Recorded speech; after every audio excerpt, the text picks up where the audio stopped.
Chapter 54, Captivity, the Third Day. Felton had fallen, but there was still another step to be taken. He must be retained, or rather, he must be left quite alone, and Milady but obscurely perceived the means which could lead to this result. Still more must be done. He must be made to speak, in order that he might be spoken to, for Milady very well knew that her greatest seduction was in her voice, which so skilfully ran over the whole gamut of tones of human speech to language celestial. Yet, in spite of all this seduction, Milady might fail, for Felton was forewarned, and that against the least chance. From that moment she watched all his actions, all his words, from the simplest glance of his eyes to his gestures, even to a breath that could be interpreted as a sigh. In short, she studied everything, as a skillful comedian does to whom a new part has been assigned in a line to which he is not accustomed. Face to face with Lord de Winter, her plan of conduct was more easy. She had laid that down the preceding evening, to remain silent and dignified in his presence, from time to time to irritate him by affected disdain, by a contemptuous word, to provoke him to threats and violence which would produce a contrast with her own resignation. Such was her plan. Felton would see all. Perhaps he would say nothing, but he would see. In the morning Felton came as usual, but Milady allowed him to preside over all the preparations for breakfast without addressing a word to him. At the moment when he was about to retire, she was cheered with a ray of hope, for she thought he was about to speak. But his lips moved without any sound leaving his mouth, and, making a powerful effort to control himself, he sent back to his heart the words that were about to escape from his lips, and went out. Toward midday, Lord de Winter entered. It was a tolerably fine winter's day, and a ray of that pale English sun which lights but does not warm came through the bars of her prison. The lady was looking out at the window and pretended not to hear the door as it opened. Ah, said Lord de Winter, after having played comedy, after having played tragedy, are we now playing melancholy? The prisoner made no reply. Yes, continued Lord de Winter, I understand. You would like very well to be at liberty on that beach. You would like very well to be in a good ship dancing upon the waves of that emerald green sea. You would like very well, either on land or on the ocean, to lay for me one of those nice little ambuscades you are so skillful in planning. Patience, patience. In 4 days' time, the shore will be beneath your feet. The sea will be open to you. More open than will perhaps be agreeable to you. For in 4 days, England will be relieved of you. Milady folded her hands, and raising her fine eyes toward heaven, Lord, Lord, said she, with an angelic meekness of gesture and tone, pardon this man, as I myself pardon him. Yes, pray, accursed woman, cried the Baron. Your prayer is so much the more generous from your being, I swear to you, in the power of a man who will never pardon you. And he went out. At the moment he went out, a piercing glance darted to the opening of the nearly closed door, and she perceived Felton, who drew quickly to one side to prevent being seen by her. Then she threw herself upon her knees and began to pray. My God, said she, thou knowest in what holy cause I suffer. Give me then strength to suffer. The door opened gently. The beautiful supplicant pretended not to hear the noise, and in a voice broken by tears she continued, God of vengeance, God of goodness, wilt thou allow the frightful project of this man to be accomplished? Then only she pretended to hear the sound of Felton's steps, and, rising quick as thought, she blushed, as if ashamed of being surprised on her knees. I do not like to disturb those who pray, madame, said Felton seriously. Do not disturb yourself on my account, I beseech you. How do you know I was praying, sir? Said Milady in a voice broken by sobs. You were deceived, sir. I was not praying. Do you think, then, madame, replied Felton in the same serious voice, but with a milder tone, do you think I assume the right of preventing a creature from prostrating herself before her Creator? God forbid. Besides, repentance becomes the guilty even, whatever crimes they may have committed. For the guilty are sacred at the feet of God. Guilty? I? Said Milady with a smile, which might have disarmed the angel of the Last Judgment. Guilty? Oh, my God, thou knowest whether I am guilty. Say I'm condemned, sir, if you please, but you know that God, who loves martyrs, sometimes permits the innocent to be condemned. Were you condemned? Were you innocent? Were you a martyr? Replied Felton. The greater would be the necessity for prayer, and I myself would aid you with my prayers. Oh, you are just a man, cried Milady, throwing herself at his feet. I can hold out no longer, for I fear I shall be wanting in strength at the moment when I shall be forced to undergo the struggle and confess my faith. Listen then to the supplication of a despairing woman. You are abused, sir, but that is not the question. I only ask you one favor, and if you grant it me, I will bless you in this world and in the next. Speak to the master, madame, said Felton. Happily, I am neither charged with the power of pardoning nor punishing. It is upon one higher place than I am that God has laid this responsibility. To you, no, to you alone. Listen to me, rather than add to my destruction, rather than add to my ignominy. If you have merited this shame, madame, if you have incurred this ignominy, you must submit it as an offering to God. What do you say? Oh, you do not understand me. When I speak of ignominy, you think I speak of some chastisement, of imprisonment or death. Would to heaven! Of what consequence to me is imprisonment or death? It is I who no longer understand you, madame, said Felton. Or rather, who pretend not to understand me, sir, replied the prisoner with a smile of incredulity. No, madam, on the honor of a soldier, on the faith of a Christian. What, you are ignorant of Lord de Winter's designs upon me? I am. Impossible! You are his confidant. I never lie, madame. Oh, he conceals them too little for you not to divine them. I seek to divine nothing, madame.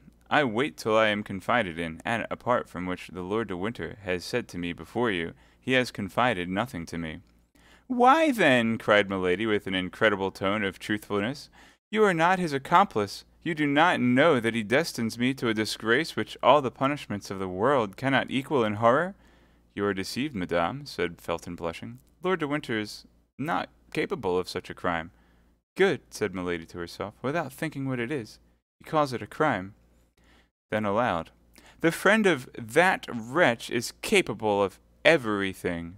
Whom do you call that wretch? Asked Felton. Are there then in England two men to whom such an epithet can be applied? You mean George Villiers? Asked Felton, whose looks became excited. All right. Oh, man, Trace, you should check out the VODs. Thanks for the sub. Have fun eating lunch and hanging out with your mom. You mean George Villiers? Asked Felton, whose looks became excited. Whom pagans and unbelieving Gentiles call Duke of Buckingham, replied Milady. I could not have thought that there was an Englishman in all England who would have required so long an explanation to make him understand of whom I was speaking.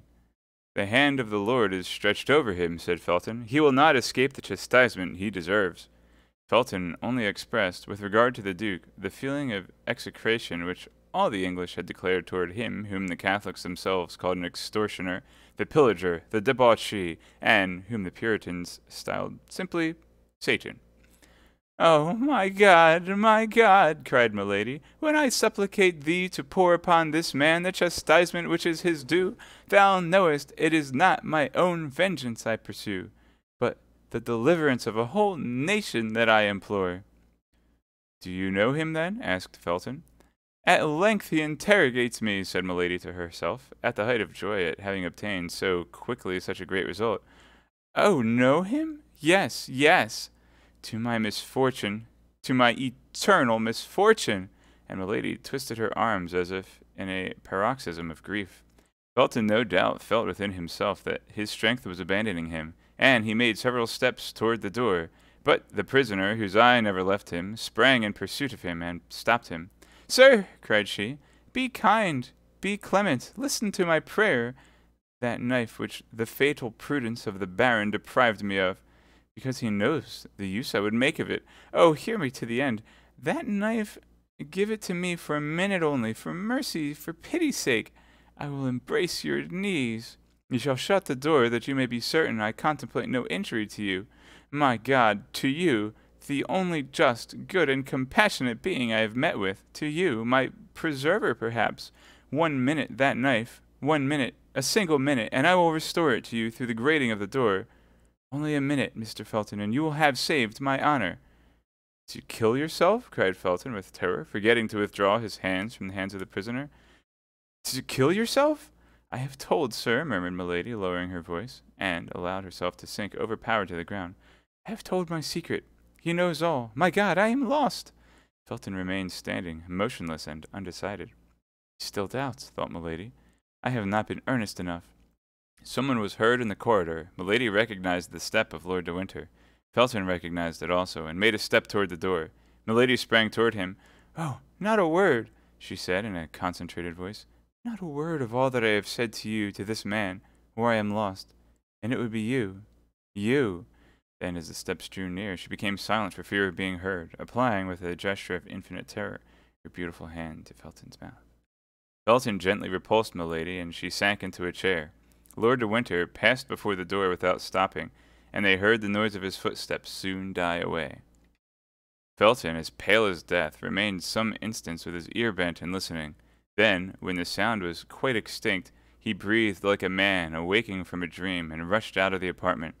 "Ah," said Milady, listening in her turn to the noise of Felton's steps, which withdrew in a direction opposite to those of Lord de Winter. "At length you are mine." Then her brow darkened. "If he tells the Baron," said she, "I am lost, for the Baron, who knows very well that I shall not kill myself, will place me before him with a knife in my hand, and he will discover that all this despair is but acted." She placed herself before the glass, and regarded herself attentively. Never had she appeared more beautiful. "Oh, yes," said she, smiling, "but we won't tell him." In the evening Lord de Winter accompanied the supper. "Sir," said Milady, "is your presence an indispensable accessory of my captivity? Could you not spare me the increase of torture which your visits cause me?" "How, dear sister," said Lord de Winter, "did you not sentimentally inform me with that pretty mouth of yours, so cruel to me today, that you came to England solely for the pleasure of seeing me at your ease, an enjoyment of which you told me you so sensibly felt the deprivation that you had risked everything for it? Seasickness, tempest, captivity? Well, here I am. Be satisfied. Besides, this time, my visit has a motive." Milady trembled. She thought Felton had told all. Perhaps never in her life had this woman, who had experienced so many opposite and powerful emotions, felt her heart beat so violently. She was seated. Lord de Winter took a chair, drew it toward her, and sat down close beside her. Then, taking a paper out of his pocket, he unfolded it slowly. "Here," said he, "I want to show you the kind of passport which I have drawn up, and which will serve you henceforward as a rule of your order of the life I consent to leave you." Then, turning his eyes from Milady to the paper, he read, "Order to the conduct." "The name is blank," interrupted Lord de Winter. "If you have any preference, you can point it out to me. If it be not within 1,000 leagues of London, attention will be paid to your wishes. I will begin again, then. Order to conduct to the person named Charlotte Backson, branded by the justice of the Kingdom of France, but liberated after chastisement. She is to dwell in this place, without ever going more than 3 leagues from it. In case of any attempt to escape, the penalty of death is to be applied. She will receive 5 shillings per day for lodging and food." "That order does not concern me," replied Milady coldly, "since it bears another name than mine." "A name? Have you a name, then?" "I bear that of your brother." "Aye, but you are mistaken. My brother is only your second husband, and your first is still living. Tell me his name, and I will put it in the place of the name of Charlotte Backson." "No, you will not? You are silent? Well, then, you must be registered as Charlotte Backson." Milady remained silent. Only this time it was no longer from affectation, but from terror. She believed the order ready for execution. She thought that Lord de Winter had hastened her departure. She thought that she was condemned to set off that very evening. Everything in her mind was lost for an instant, when all at once she perceived that no signature was attached to the order. The joy she felt at this discovery was so great she could not conceal it. "Yes, yes," said Lord de Winter, who perceived what was passing in her mind. "Yes, you look for a signature, and you say to yourself, all is not lost, for that order is not signed. It is only shown to me to terrify me, that's all.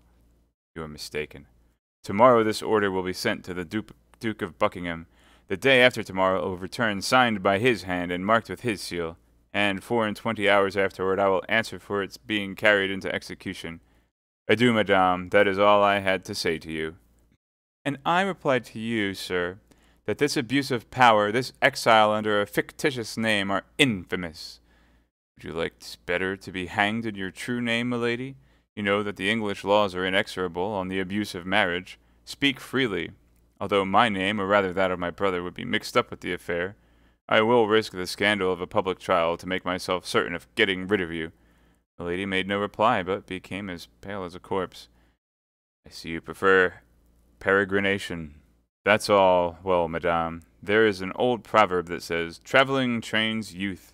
My faith, you are not wrong after all, and life is sweet. That's the reason why I take such care you shall not deprive me of mine. There only remains, then, the question of the 5 shillings to be settled. You think me rather parsimonious, do you? That's because I don't care to leave you the means of corrupting your jailers.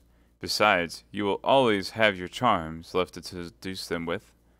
Employ them, if your check with regard to Felton has not disgusted you with attempts of that kind. Felton has not told him, said Milady to herself. Nothing is lost, then. And now, madame, till I see you again, tomorrow I will come and announce to you the departure of my messenger. Lord de Winter rose, saluted her ironically, and went out. Milady breathed again. She had still 4 days before her. 4 days would quite suffice to complete the seduction of Felton. A terrible idea, however, rushed into her mind. She thought that Lord de Winter would perhaps send Felton himself to get the order signed by the Duke of Buckingham. In that case, Felton would escape her, for in order to secure success, the magic of a continuous seduction was necessary. Nevertheless, as we have said, one circumstance reassured her. Felton had not spoken. As she would not appear to be agitated by the threats of Lord de Winter, she placed herself at the table and ate. Then, as she had done the evening before, she fell on her knees and repeated her prayers aloud. As on the evening before, the soldier stopped his march to listen to her. Soon after, she heard lighter steps than those of the sentinel, which came from the end of the corridor, and stopped before her door. "It is he," said she, and she began the same religious chant which had so strongly excited Felton the evening before.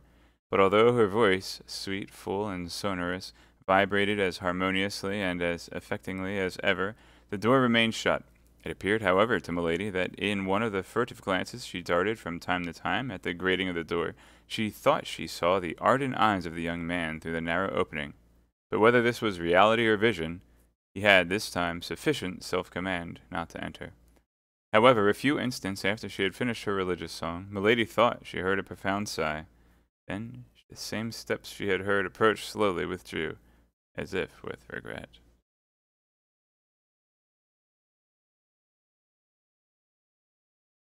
Chapter 55. Captivity, the 4th day. The next day, when Felton entered Milady's apartment, he found her standing mounted upon a chair, holding in her hands a cord made by means of torn cambric handkerchiefs, twisted into a kind of rope, one with another, and tied at the ends. And the noise Felton made entering, Milady leaped lightly to the ground, and tried to conceal behind her the improvised cord she held in her hand. The young man was more pale than usual, and his eyes, reddened by want of sleep, denoted that he had passed a feverish night. Nevertheless, his brow was armed with a severity more austere than ever. He advanced slowly toward Milady, who had seated herself, and taking an end of the murderous rope, which by neglect or perhaps by design she allowed to be seen. "What is this, madame?" he asked closely. "That? Nothing," said Milady, smiling with that painful expression which she knew so well how to give to her smile. "Ennui is the mortal enemy of prisoners. I had ennui, and I amused myself with twisting that rope." Felton turned his eyes toward the part of the wall of the apartment before which he had found Milady standing in the armchair in which she was now seated, and over her head the perceived a gilt-headed screw, fixed in the wall for the purpose of hanging up clothes or weapons. He started, and the prisoner saw that start, for though her eyes were cast down, nothing escaped her. "What were you doing on that armchair?" asked he. "Of what consequence?" replied Milady. "But," replied Felton, "I wish to know." Do not question me, said the prisoner. You know that we who are true Christians are forbidden to lie. Well then, said Felton, I will tell you what you were doing, or rather, what you meant to do. You are going to complete the fatal project you cherish in your mind. Remember, madame, if God forbids falsehood, he much more severely condemns suicide. When God sees one of his creatures persecuted unjustly, placed between suicide and dishonor, believe me, sir, replied Milady in a tone of deep conviction, God pardons suicide, for then suicide becomes martyrdom. You say either too much or too little. Speak, madame, in the name of heaven, explain yourself. That I may relate my misfortunes for you to treat them as fables, that I may tell you my projects for you to go and betray them to my persecutor? No, sir. Besides, of what importance to you is the life or death of a condemned wretch? You are only so responsible for my body, is it not so? And provided you product a carcass that may be recognized as mine, they will require no more of you. Nay, perhaps you will even have a double reward. I, madame? I? Cried Felton. You suppose that I would ever accept the price of your life? You cannot believe what you say. Let me act as I please, Felton. Let me act as I please, said Milady, elated. Every soldier must be ambitious, must he not? You are our lieutenant. Well, you will follow me to the grave with the rank of captain. What have I, then, done to you, said Felton, much agitated, that you should load me with such a responsibility before God and before men? In a few days you will be away from this place. Your life, madame, will then no longer be under my care, and, added he with a sigh, then you can do what you will with it. So, cried Milady, as if she could not resist giving utterance to a holy indignation, you, a pious man, you who are called a just man, you ask but one thing, and that is that you may not be inculpated, annoyed by my death. It is my duty to watch over your life, madame, and I will watch. But do you understand the mission you are fulfilling? Cruel enough, if I am guilty. But what name can you give it? What name will the Lord give it if I am innocent? I am a soldier, madame, and fulfill the orders I have received. Do you believe, then, that at the day of the last judgment God will separate blind executioners from inquietus judges? You are not willing that I should kill my body, and you make yourself the agent of him who would kill my soul. But I repeat it again to you, replied Felton, in great emotion. No danger threatens you.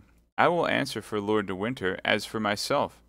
Dunce, cried Milady. Dunce! Who dares to answer for another man when those most after God's own heart hesitate to answer for themselves? That's actually a really good point. And who ranges himself on the side of the strongest and the most fortunate to crush the weakest and the most unfortunate? Impossible, madame, impossible, murmured Felton, who felt to the bottom of his heart the justness of the argument. A prisoner, you will not recover your liberty through me. Living, you will not lose your life through me.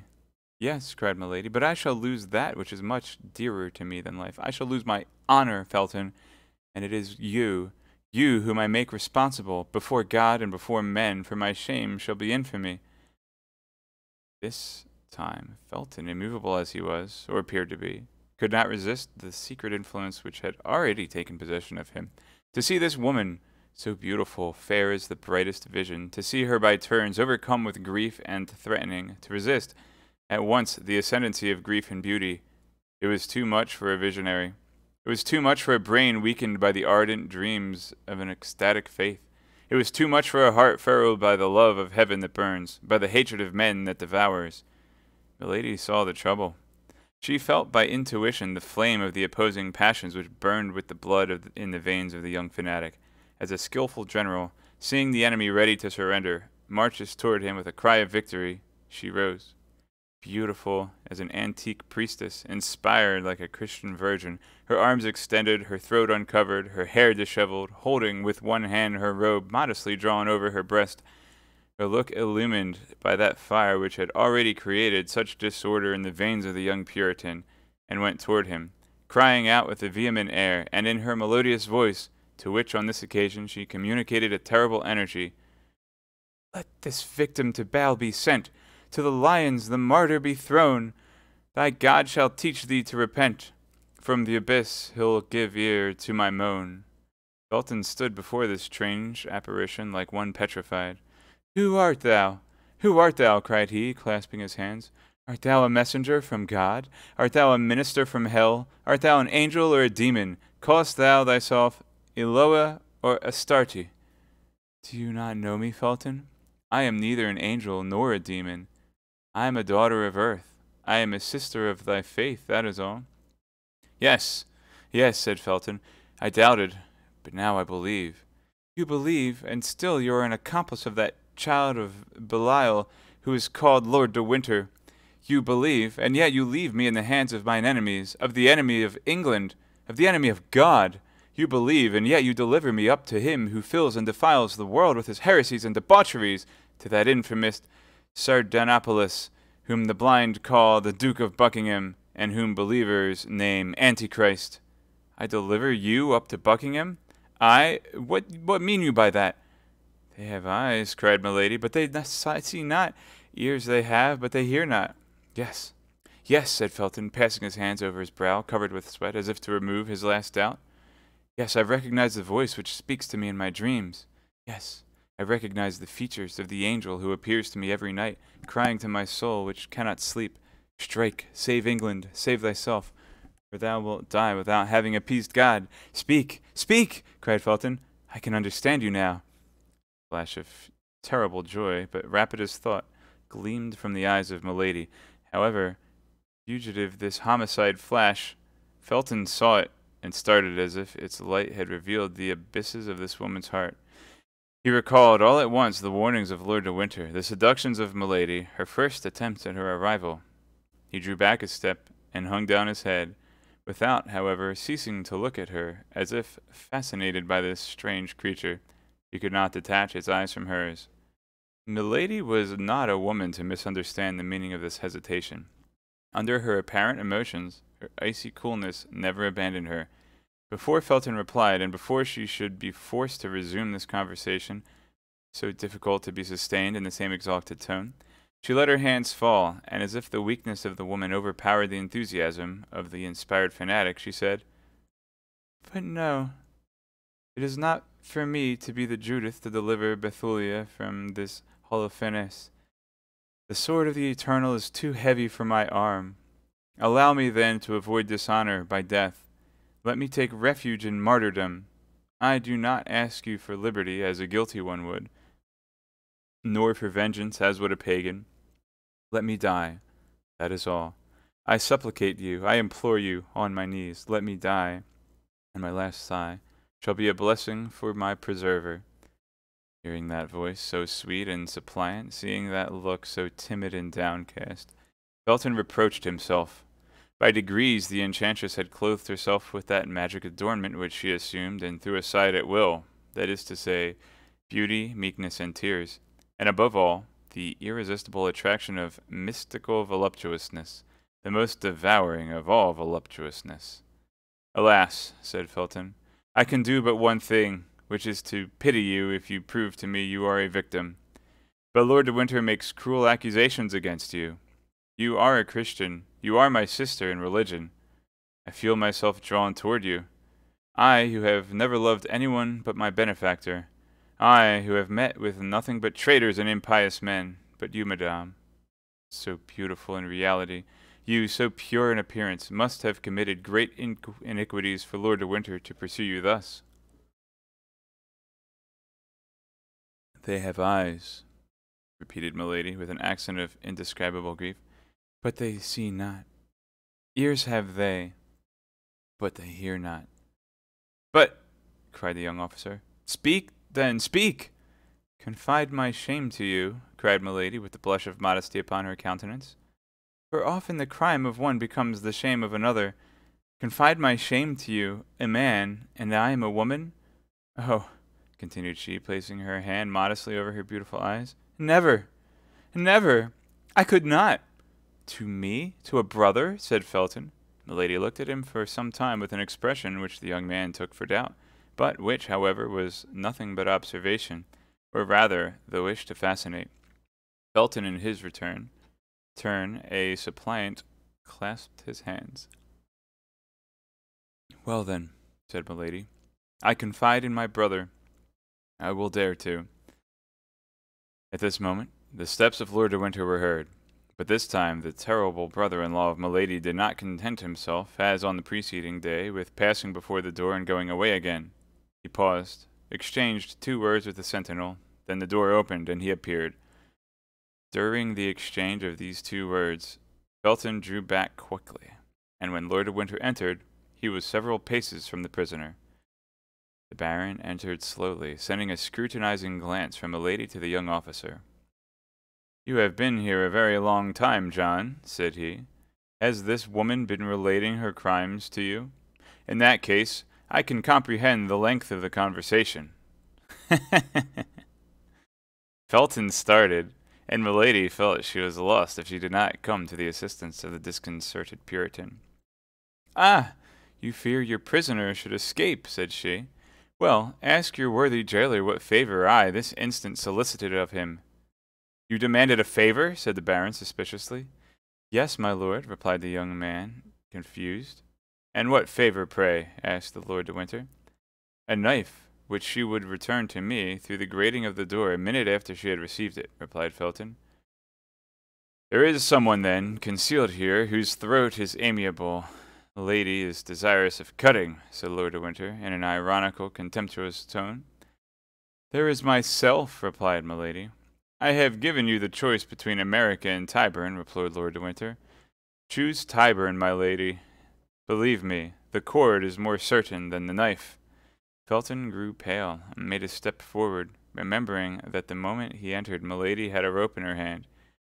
"You are right," said she. "I have often thought of it." Then she added in a low voice, "And I will think of it again." Felton felt a shudder run to the marrow of his bones. Probably Lord de Winter perceived this emotion. "Mistrust yourself, John," said he. "I have placed reliance upon you, my friend. Beware! I have warned you, but be of good courage, my lad. In 3 days we shall be delivered from this creature, and where I shall send her, she can harm nobody." "You hear him?" cried Milady with vehemence, so that the Baron might believe she was addressing heaven, and that Felton might understand she was addressing him. Felton lowered his head and reflected. The Baron took the young officer by the arm and turned his head over his shoulder, so as not to lose sight of Milady till he was gone out. "Well," said the prisoner when the door was shut, "I am not so far advanced as I believed. De Winter has changed his usual stupidity into a strange prudence. It is the desire of vengeance, and how desire molds a man. As to Felton, he hesitates. Ah, he is not a man like that accursed D'Artagnan. A Puritan only adores virgins, and he adores them by clasping his hands. A Musketeer loves women, and he loves them by clasping his arms round them." Milady waited, then, with much impatience, for she feared the day would pass away without her seeing Felton again. At last, in an hour after the scene we have just described, she heard someone speaking in a low voice at the door. Presently the door opened, and she perceived Felton. The young man advanced rapidly into the chamber, leaving the door open behind him, and making a sign to Milady to be silent. His face was much agitated. "What do you want with me?" said she. "Listen," replied Felton in a low voice. "I have just sent away the sentinel that I might remain here without anybody knowing it, in order to speak to you without being overheard. The Baron has just related a frightful story to me." Milady assumed her smile of a resigned victim and shook her head. "Either you are a demon," continued Felton, "or the Baron, my benefactor, my father, is a monster. I have known you 4 days. I have loved him 4 years. I therefore may hesitate between you. Do not be alarmed at what I say. I want to be convinced. Tonight after 12, I will come and see you, and you shall convince me." "No, Felton, no, my brother," said she.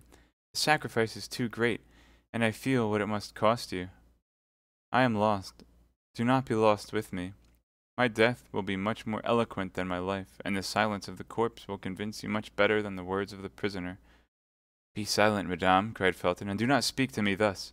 I came to entreat you to promise me upon your honor, to swear to me that what you hold most sacred, that you will make no attempt upon your life." "I will not promise," said Milady, "for no one has more respect for a promise or an oath than I have." Jeez. "And if I make a promise, I must keep it. Well, said Felton, only promise till you have seen me again. If, when you have seen me again, you still persist, well then, you shall be free, and I myself will give you the weapon you desire. Well, said Milady, for you I will wait. Swear. I swear it, by our God. Are you satisfied? Well, said Felton, till tonight. And he darted out of the room, shut the door, and waited in the corridor, the soldier's half-pike in his hand, and as if he had mounted guard in his place. The soldier returned, and Felton gave him back his weapon. Then, through the grating to which he had drawn near, Milady saw the young man make a sign with delirious fervor, and depart in an apparent transport of joy. As for her, she returned to her place with a smile of savage contempt upon her lips, and repeated, blaspheming that terrible name of God by whom she had just sworn, without ever having learned to know him. My God, she said, what a senseless fanatic! My God, it is I and this fellow who will help me to avenge myself. Chapter 56 Captivity, the Fifth Day. Milady had, however, achieved a half-triumph, and success doubled her forces. It was not difficult to conquer, as she had hitherto done, men prompt to let themselves be seduced, and whom the gallant education of a court led quickly into her net. Milady was handsome enough not to find much resistance on the part of the flesh, and she was sufficiently skilful to prevail over all the obstacles of the mind. But this time she had to contend with an unpolished nature, concentrated and insensible by force of austerity. Religion and its observances had made Felton a man inaccessible to ordinary seductions. There fermented in that sublimated brain plans so vast, projects so tumultuous, that there remained no room for any capricious or material love. That sentiment which is fed by leisure and grows with corruption, Milady had then made a breach by her false virtue in the opinion of a man horribly prejudiced against her, and by her beauty in the heart of a man hitherto chaste and pure. In short, she had taken the measure of motives hitherto unknown to herself through this experiment, made upon the most rebellious subject that nature and religion could submit to her study. Many a time, nevertheless, during the evening she despaired of fate and of herself. She did not invoke God, we very well know, but she had faith in the genius of evil, that immense sovereignty which reigns in all the details of human life, and by which, as in the Arabian fable, a single pomegranate seed is sufficient to reconstruct a ruined world. Milady, being well prepared for the reception of Felton, was able to erect her batteries for the next day. She knew she had only 2 days left, that once the order was signed by Buckingham, and Buckingham would sign it the more readily from its bearing a false name, and he could not therefore recognize the woman in question. Once this order was signed, we say, the Baron would make her embark immediately, and she knew very well that women condemned to exile employ arms much less powerful in their seductions than the pretendedly virtuous woman, whose beauty is lighted by the sun of the world, whose style the voice of fashion lauds, and whom a halo of aristocracy gilds with enchanting splendors. To be a woman condemned to a painful and disgraceful punishment is no impediment to beauty, but it is an obstacle to the recovery of power. Like all persons of real genius, Milady knew what suited her nature and her means. Poverty was repugnant to her. Degradation took away 2/3 of her greatness. Milady was only a queen while among queens. The pleasure of satisfied pride was necessary to her domination. The command inferior beings was rather a humiliation than a pleasure for her. She should certainly return from her exile. She did not doubt that a single instant. But how long might this exile last? For an active, ambitious nature like that of Milady, days not spent in climbing are inauspicious days. What word, then, can be found to describe the days which they occupy in descending? To lose a year, 2 years, 3 years, is to talk of an eternity. To return after the death or disgrace of the cardinal, perhaps. To return when D'Artagnan and his friends, happy and triumphant, should have received from the queen the reward they had well acquired by the services they had rendered her. These were devouring ideas that a woman like Milady would not endure. For the rest, the storm which raged within her doubled her strength, and she would have burst the walls of her prison if her body had been able to take for a single instant the proportions of her mind. Then, that which spurred her on additionally in the midst of all this was the remembrance of the cardinal. What must the mistrustful, restless, suspicious cardinal think of her silence? The cardinal not merely only support her only prop, her only protector at present, but still further, the principal instrument of her future fortune and vengeance. She knew him. She knew that in her turn from a fruitless journey it would be in vain to tell him of her imprisonment, in vain to enlarge upon the sufferings she had undergone. The cardinal would reply, with the sarcastic calmness of the skeptic, strong at once by power and genius, "You shall not have allowed yourself to be taken." Then Milady collected all her energies, murmuring in the depths of her soul the name of Felton, the only beam of light that penetrated to her in the hell into which she had fallen, and like a serpent which folds and unfolds its rings to ascertain its strength, she enveloped Felton beforehand in the thousand meshes of her inventive imagination. Time, however, passed away. The hours, one after another, seemed to awaken the clock as they passed, and every blow of the brass hammer resounded upon the heart of the prisoner. At 9 o'clock, Lord de Winter made his customary visit, examined the window at the bars, sounded the floor and the walls, looked to the chimney and the doors, without, during this long and minute examination, he or Milady pronouncing a single word. Doubtless both of them understood that the situation had become too serious to lose time in useless words and aimless wrath. "Well," said the Baron on leaving her, "you will not escape tonight." Uh-oh. I don't like the sound of that. At 10 o'clock, Felton came and placed the sentinel. Milady recognized his step. She was as well acquainted with it now as a mistress is with that of the lover of her heart. And yet Milady at the same time detested and despised this weak fanatic. It was not the appointed hour. Felton did not enter. 2 hours after, as midnight sounded, the sentinel was relieved. This time it was the hour, and from this moment Milady waited with impatience. The new sentinel commenced his walk in the corridor. At the expiration of 10 minutes, Felton came. Milady was all attention. "Listen," said the young man to the sentinel. "On no pretense leave the door, for you know that last night my lord punished a soldier for having quit his post for an instant, although I, during his absence, watched in his place." "Yes, I know it," said the soldier. "I recommend you therefore to keep the strictest watch. For my part, I am going to pay a second visit to this woman, who I fear entertains sinister intentions upon her own life, and I have received orders to watch her." "Good," murmured Milady. "The austere Puritan lies." As to the soldier, he only smiled. "Zounds, Lieutenant," said he, "you are not unlucky in being charged with such commissions, particularly if my lord has authorized you to look into her bed." Felton blushed. Under any other circumstances, he would have reprimanded the soldier for indulging in such pleasantry, but his conscience murmured too loud for his mouth to dare speak. "If I call, come," said he. "If anyone comes, call me." "I will, Lieutenant," said the soldier. Felton entered Milady's apartment. Milady arose. "You are here," said she. "I promised to come," said Felton, "and I have come." "You promised me something else." "What, my God!" said the young man, who, in spite of his self-command, felt his knees tremble and the sweat start from his brow. "You promised to bring a knife, and to leave it with me after our interview." "Say no more of that, madame," said Felton. "There is no situation, however terrible it may be, which can authorize a creature of God to inflict death upon himself. I have reflected, and I must not be guilty of such a sin." "Ah, you have reflected," said the prisoner, sitting down in her armchair with a smile of disdain. "And I also have reflected." "Upon what?" "That I can have nothing to say to a man who does not keep his word." "Oh, my God," murmured Felton. "You may retire," said Milady. "I will not talk." "Here's the knife," said Felton, drawing from his pocket the weapon which he had brought according to his promise, but which he hesitated to give to his prisoner. "Let me see it," said Milady. "For what purpose?" "Upon my honor, I will instantly return it to you. You shall place it on that table, and you may remain between it and me." Felton offered the weapon to Milady, who examined the temper of it attentively, and who tried the point on the tip of her finger. "Well," said she, returning the knife to the young officer, "this is fine and good steel. You are a faithful friend, Felton."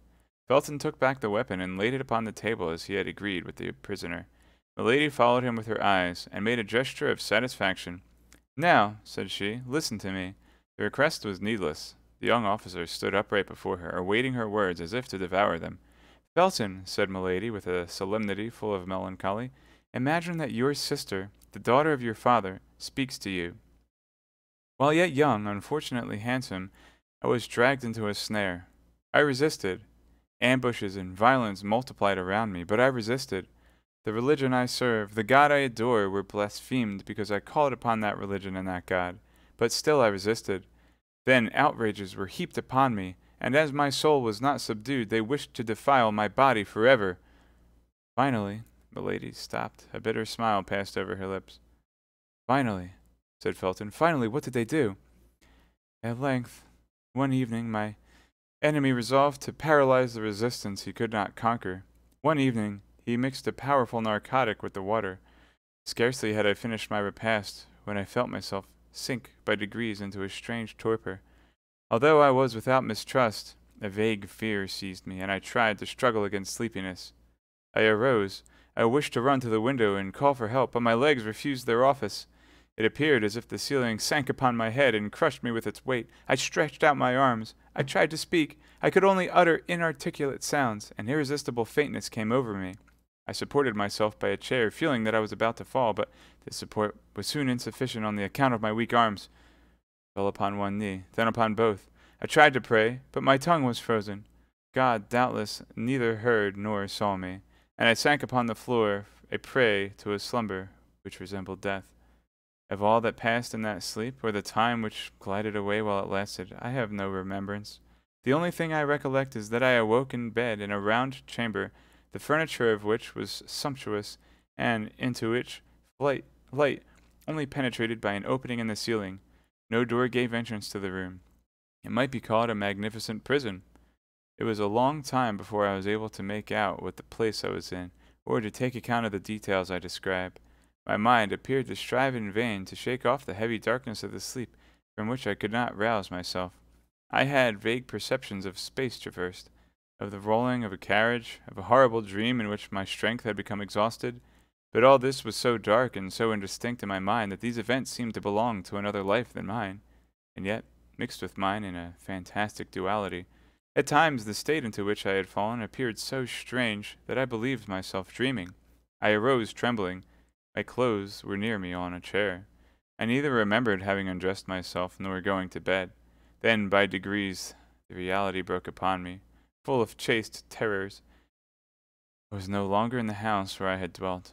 As well as I could judge by the light of the sun, the day was already 2/3 gone. It was the evening before when I had fallen asleep. My sleep then must have lasted 24 hours. What had taken place during this long sleep? I dressed myself as quickly as possible. My slow and stiff motions all arrested that the effects of the narcotic were not yet entirely dissipated. The chamber was evidently furnished for the reception of a woman, and the most finished coquette could not have formed a wish, but on casting her eyes about the apartment, she would have found that wish accomplished. Certainly, I was not the first captive that had been shut up in this splendid prison, but you may easily comprehend, Felton, that the more superb the prisoner, the greater was my terror. Yes, it was a prison, for I tried in vain to get out of it. I sounded all the walls in the hopes of discovering a door, but everywhere the walls returned a full and flat sound. I made the tour of the room, at least 20 times in search of an outlet of some kind, but there was none. I sank exhausted with fatigue and terror into an armchair. Meantime night came on rapidly, and with night my terrors increased. I did not know, but I had better remain where I was seated. It appeared that I was surrounded with unknown dangers into which I was about to fall at every instant.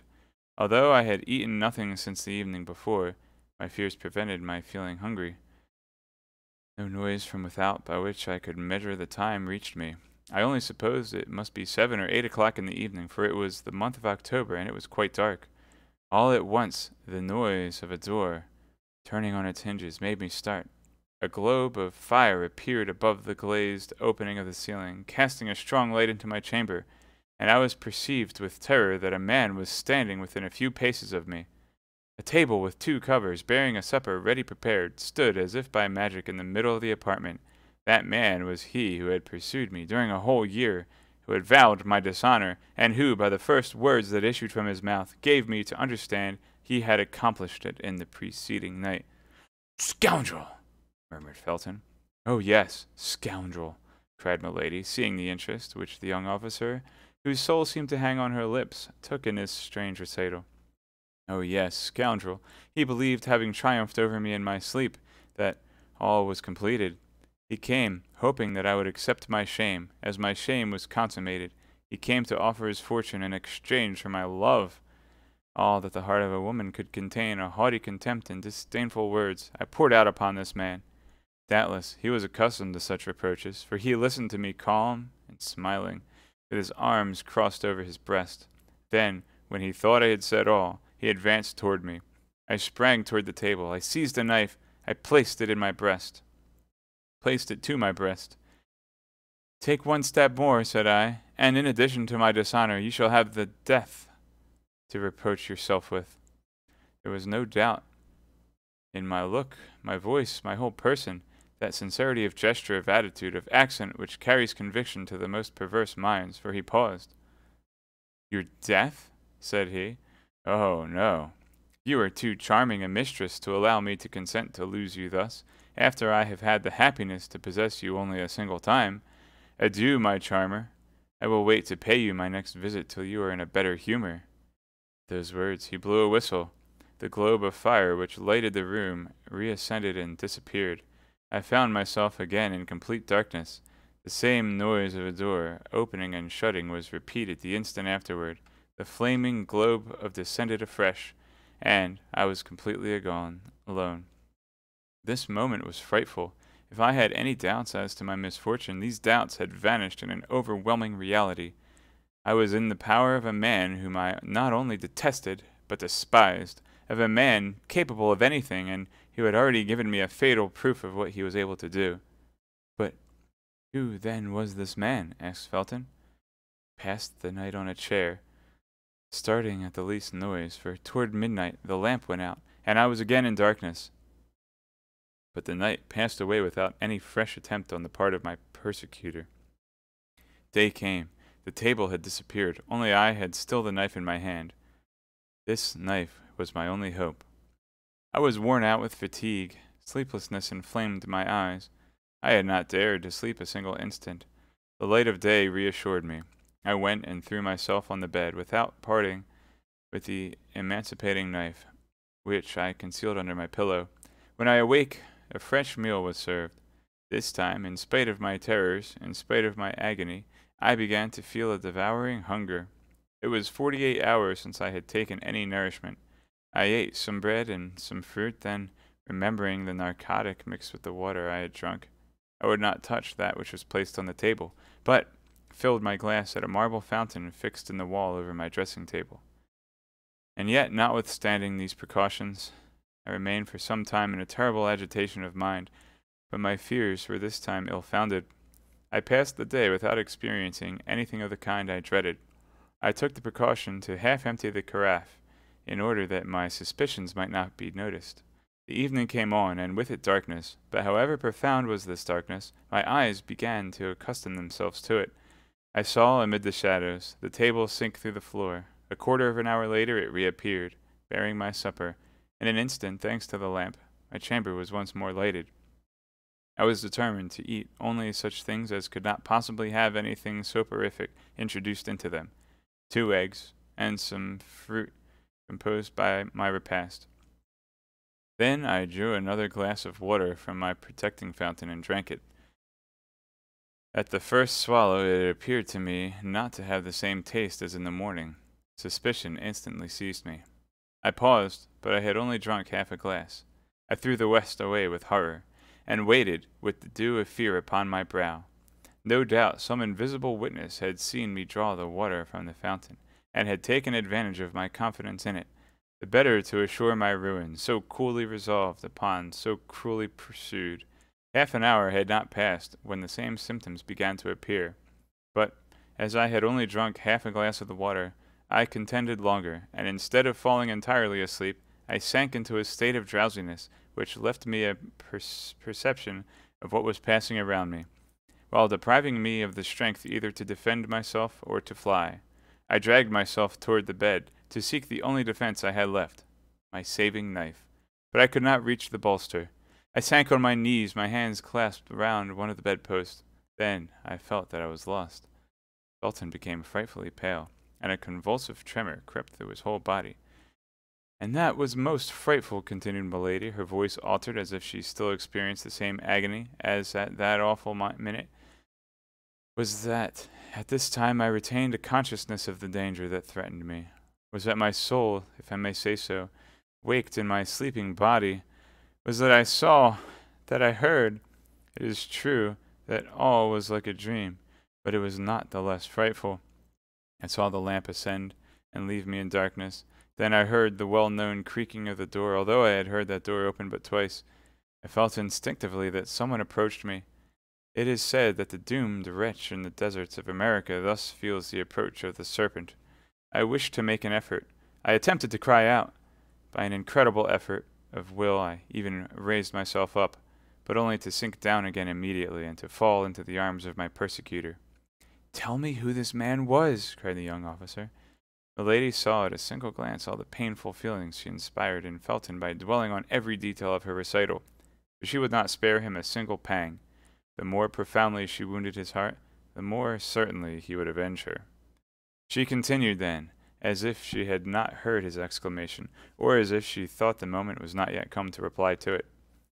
Only this time it was no longer an inert body without feeling that the villain had to deal with. I have told you that without being able to regain the complete exercise of my faculties, I retained the sense of my danger. I struggled then with all my strength, and doubtless opposed, weak as I was, a long resistance, for I heard him cry out, "These miserable Puritans! I knew very well that they tired out their executioners, but I did not believe them so strong against their lovers." Alas, this desperate resistance could not last long. I felt my strength fail, and this time it was not my sleep that enabled the coward to prevail, but my swoon. Felton listened without uttering any word or sound, except an inward expression of agony. The sweat streamed down from his marble forehead, and his hand under his coat tore his breast.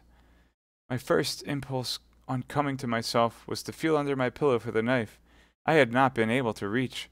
If it had not been useful for defense, it might at least serve for expiation.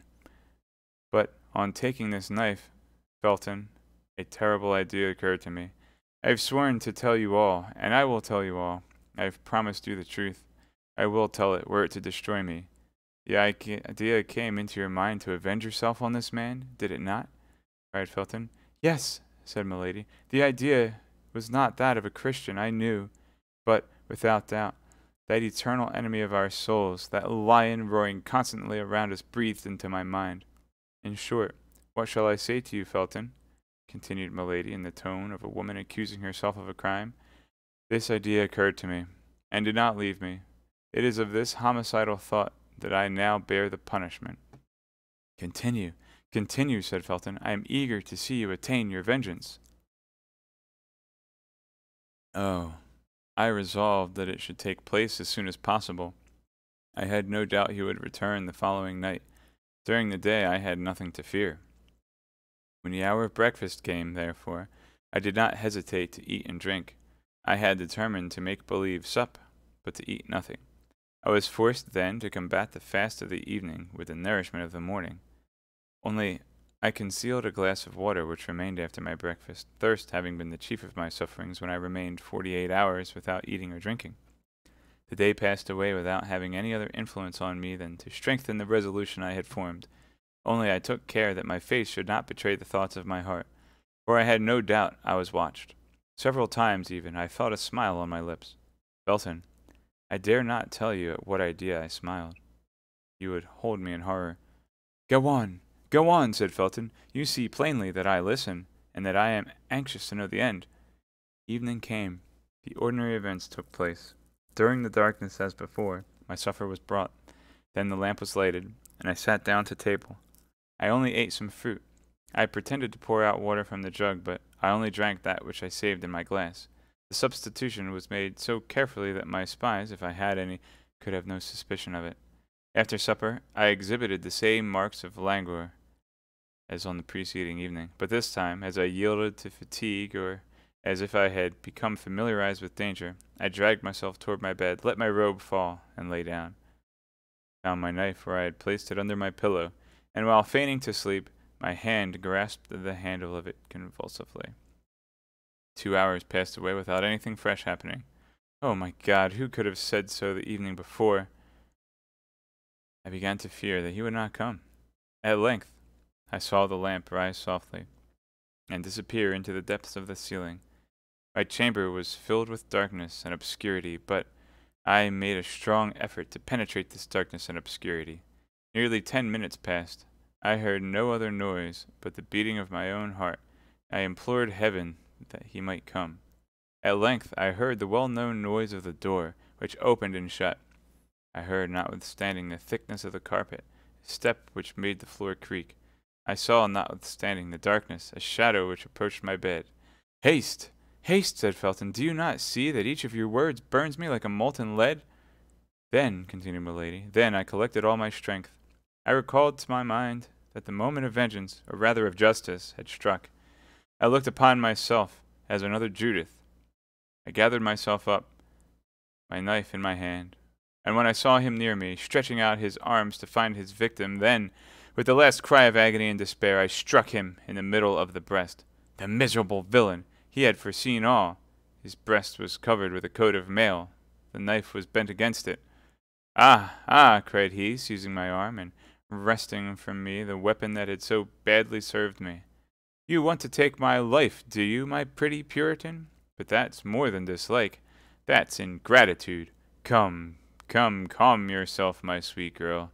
I thought you had softened. I am not one of those tyrants who detain women by force. You don't love me. With my usual fatuity, I doubted it. Now, I am convinced. Tomorrow you shall be free."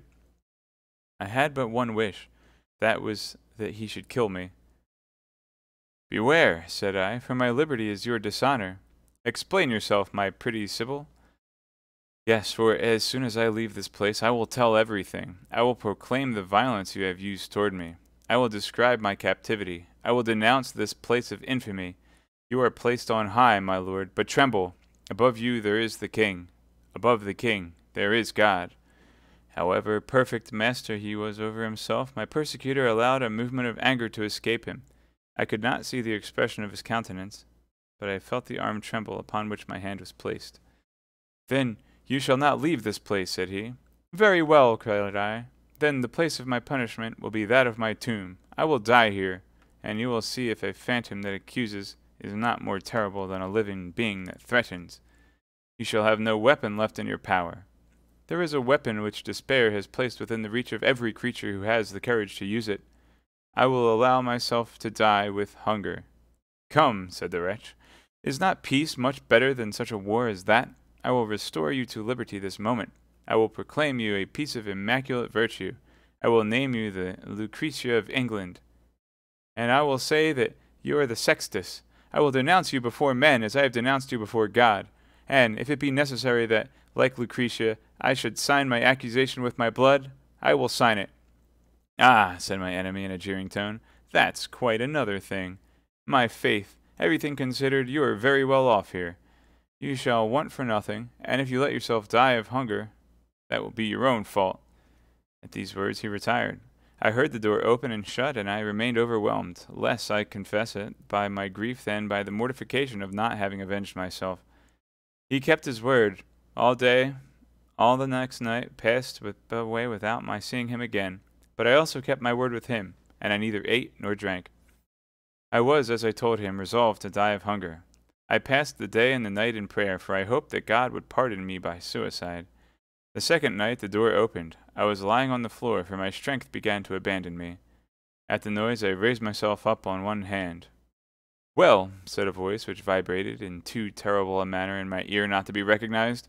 "Well, are we softened a little? Will we not pay for our liberty with a single promise of silence? Come, I am a good sort of prince," added he, "and although I like not Puritans, I do them justice. It is the same with Puritanesses, when they are pretty. Come, take a little oath for me on the cross. I won't ask anything more of you." "On the cross," cried I, rising, for at the abhorred voice I had recovered all my strength. "On the cross I swear that no promise, no menace, no force, no torture shall close my mouth. On the cross I swear to denounce you everywhere as a murderer, as a thief of honor, as a base coward. On the cross I swear, if I ever leave this place, to call down vengeance upon you from the whole human race." "Beware," said the voice, in a threatening accent that I had never yet heard. "I have an extraordinary means which I will not employ but in the last extremity to close your mouth, or at least to prevent anyone from believing a word you may utter." I mustered all my strength to reply to him with a burst of laughter. He saw that it was a merciless war between us, a war to the death. Listen, said he, I give you the rest of tonight and all day tomorrow. Reflect, promise to be silent, and riches, consideration, even honor shall surround you. Threaten to speak, and I will condemn you to infamy. You, cried I, you, to interminable, ineffaceable infamy. Then, you, replied I, oh, I declare to you, Felton. I thought him mad. Yes, yes, I, replied he. Oh, leave me, said I. Begone, if you do not desire to see me dash my head against that wall before your eyes. Very well, it is your own doing. Till tomorrow evening, then. Till tomorrow evening, then, replied I, allowing myself to fall and biting the carpet with rage. Felton leaned for support upon a piece of furniture, and Milady saw with joy of a demon that his strength would fail him, perhaps before the end of her recital. It's a long story. Alright. Read one more chapter here. Short enough. And I'm kind of on the edge of my seat here. Chapter 57. Means for Classical Tragedy. After a moment of silence employed by Milady in observing the young man who listened to her, Milady continued her recital. It was nearly 3 days since I had eaten or drunk anything. I suffered frightful torments. At times there passed before me clouds which pressed my brow, which veiled my eyes. This was delirium. When the evening came, I was so weak that every time I fainted I thanked God, for I thought I was about to die. In the midst of one of these swoons I heard the door open. Terror recalled me to myself. He entered the apartment followed by a man in a mask. He was masked likewise, but I knew his step. I knew his voice. I knew him by the imposing bearing which hell has bestowed upon his person for the curse of humanity. Well, said he to me, have you made up your mind to take the oath I requested of you? You have said Puritans have but one word.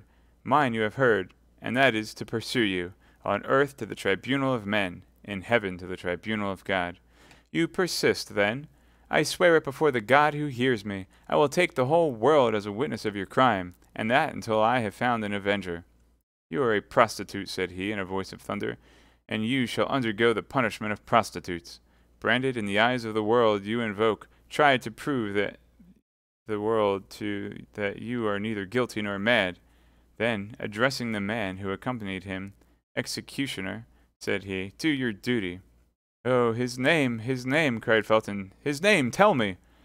Then, in spite of my cries, in spite of my resistance, for I began to comprehend that there was a question of something worse than death, the executioner seized me, threw me on the floor, fastened me with his bonds, and suffocated by sobs, almost without sensing. Invoking God, who did not listen to me, I uttered all at once a frightful cry of pain and shame. A burning fire, a red-hot iron, the iron of the executioner, was imprinted on my shoulder. Felton uttered a groan. Here, said Milady, rising with the majesty of a queen. Here, Felton, behold the new martyrdom invented for a pure young girl, the victim of the brutality of a villain. Learn to know the heart of men, and henceforth make yourself less easily the instrument of their unjust vengeance. Milady, with a rapid gesture, opened her robe, tore the cambric that covered her bosom, and read, with the feigned anger and simulated shame, showed the young man the ineffaceable impression which dishonored that beautiful shoulder. But, cried Felton, that is a fleur-de-lis which I see there. And therein consisted the infamy, replied Milady, the brand of England. It would be necessary to prove what tribunal had imposed it on me, and I could have made a public appeal to all the tribunals of the kingdom. But the brand of France, oh, by that I was branded indeed. This was too much for Felton. Pale, motionless, overwhelmed by his frightful revelation, by the superhuman beauty of this woman who unveiled herself before him with an immodesty which appeared to him sublime, he ended by falling on his knees before her, as the early Christians did before those pure and holy martyrs whom the persecution of the emperors gave up in the circus to the sanguinary sensuality of the populace. The brand disappeared. The beauty alone remained. "Pardon! Pardon!" cried Felton. "Oh, pardon!" Milady read in his eyes love, love. Pardon for what? Asked she. Pardon me for having joined with your persecutors. Milady held out her hand to him. So beautiful, so young, cried Felton, covering that hand with his kisses. Milady let one of those looks fall upon him which make a slave of a king. Felton was a Puritan. He abandoned the hand of this woman to kiss her feet. He no longer loved her.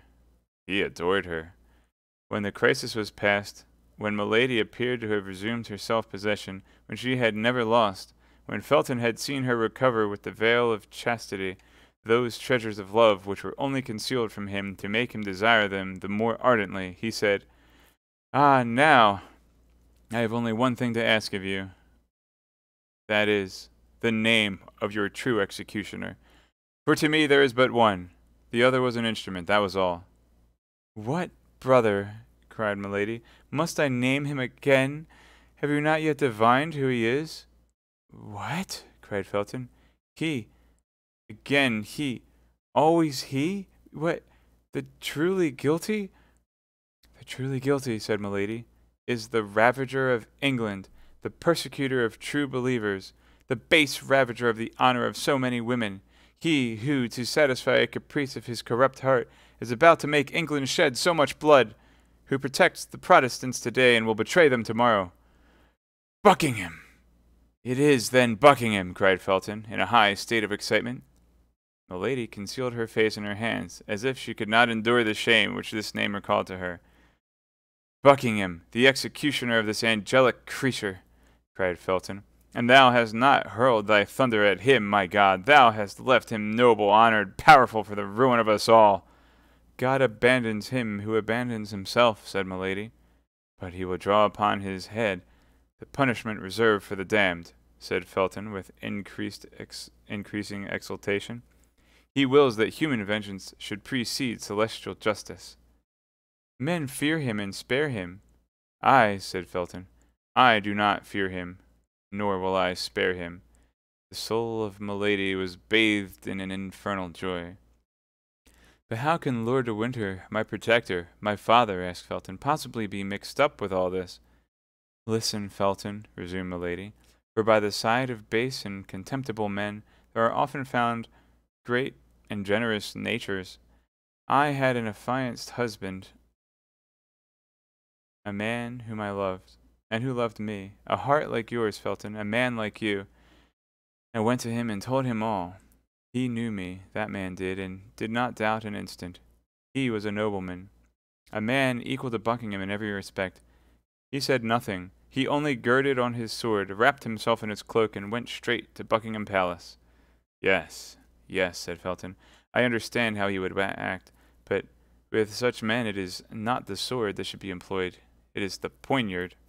Buckingham had left England the day before, sent as ambassador to Spain to demand the hand of the Infanta for King Charles I, who was then only Prince of Wales. My affianced husband returned. Hear me, said he, this man has gone, and for the moment has consequently escaped my vengeance. But let us be united, as we were to have been, and then leave it to Lord de Winter to maintain his own honor and that of his wife. Lord de Winter, cried Felton. Yes, said Milady, Lord de Winter. And now you can understand it all, can you not? Buckingham remained nearly a year absent. A week before his return, Lord de Winter died, leaving me his sole heir. Whence came the blow?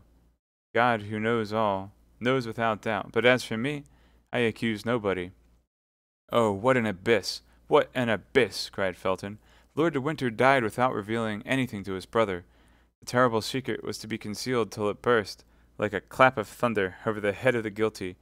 Your protector had seen with pain this marriage of his elder brother with a portionless girl. I was sensible that I could look for no support from a man disappointed in his hopes of an inheritance. I went to France, with a determination to remain there for the rest of my life. But all my fortune is in England. Communication being closed by the war, I was in want of everything. I was then obliged to come back again. 6 days ago I landed at Portsmouth. Well, said Felton. Well, Buckingham heard by some means, no doubt, of my return. He spoke of me to Lord de Winter, already prejudiced against me, and told him that his sister-in-law was a prostitute, a branded woman. The noble and pure voice of my husband was no longer here to defend me. Lord de Winter believed all that was told him with so much the more ease that it was his interest to believe it.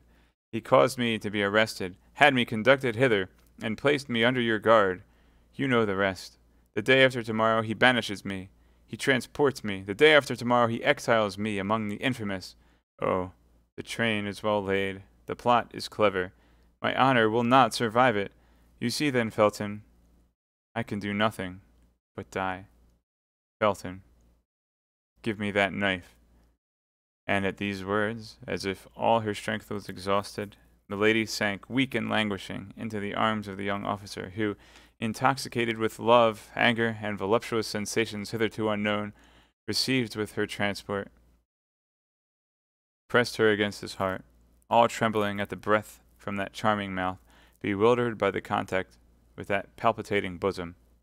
No, no, said he, no, you shall live, honored and pure. You shall live to triumph over your enemies. Milady put him from her slowly with her hand, while drawing him nearer with her look. But Felton, in his turn, embraced her more closely, imploring her like a divinity. "Oh, death, death," said she, lowering her voice and her eyelids. "Oh, death rather than shame! Felton, my brother, my friend, I conjure you." "No," cried Felton. "No, you shall live, and you shall be avenged. Felton, I bring misfortune to all who surround me. Felton, abandon me. Felton, let me die." "Well, then, we will live and die together," cried he, pressing his lips to those of the prisoner. Several strokes resounded on the door. This time Milady really pushed him away from her. "Hark!" said she. "We have been overheard. Someone is coming." "All is over. We are lost." "No," said Felton. "It is only the sentinel warning me that they are about to change the guard." "Then run to the door and open it yourself." Felton obeyed. This woman was now his whole thought, his whole soul. He found himself face to face with a sergeant commanding a watch patrol. "Well, what is the matter?" asked the young lieutenant. "You told me to open the door if I heard anyone cry out," said the soldier, "but you forgot to leave me the key. I heard you cry out without understanding what you said. I tried to open the door, but it was locked inside. Then I called the sergeant." "And here I am," said the sergeant. Felton, quite bewildered, almost mad, stood speechless. Milady plainly perceived that it was now her turn to take part in the scene. She ran to the table, and seizing the knife which Felton had laid down, exclaimed, "And by what right will you prevent me from dying?" "Great God!" exclaimed Felton, on seeing the knife glitter in her hand. At that moment a burst of ironical laughter resounded through the corridor. The Baron, attracted by the noise, in his chamber gown, his sword under his arm, stood in the doorway. "Ah," said he, "here we are, at the last act of the tragedy. You see, Felton, the drama has gone through all the phases I named. But be easy, no blood will flow." The lady perceived that all was lost, unless she gave Felton an immediate and terrible proof of her courage. "You are mistaken, my lord. Blood will flow. And may that blood fall back on those who cause it to flow." Felton uttered a cry, and rushed toward her. He was too late. Milady had stabbed herself. But the knife had fortunately, we ought to say, skillfully, came in contact with the steel busk, which, at that period, like a cuirass, defended the chests of women. It had glided down it, tearing the robe, and had penetrated slantingly between the flesh and the ribs. The lady's robe was not the less stained with blood in a second. The lady fell down, and seemed to be in a swoon, with love, anger, and voluptuous sensations hither— What? The lady fell down, and seemed to be in a swoon. Felton snatched away the knife. "See, my lord," said he in a deep, gloomy tone, "here is a woman who is under my guard, and who has killed herself." "Be at ease, Felton," said Lord de Winter. "She is not dead. Demons do not die so easily. Be tranquil, and go wait for me under my chamber." "But, my lord—" "Go, sir, I command you." At this injunction from his superior, Felton obeyed, but in going out, he put the knife into his bosom. As to Lord de Winter, he contented himself with calling the woman who waited on Milady, and when she was come, he recommended the prisoner, who was still fainting, to her care, and left them alone. Meanwhile, all things considered, and notwithstanding his suspicions, as the wound might be serious, he immediately sent off a mounted man to find a physician.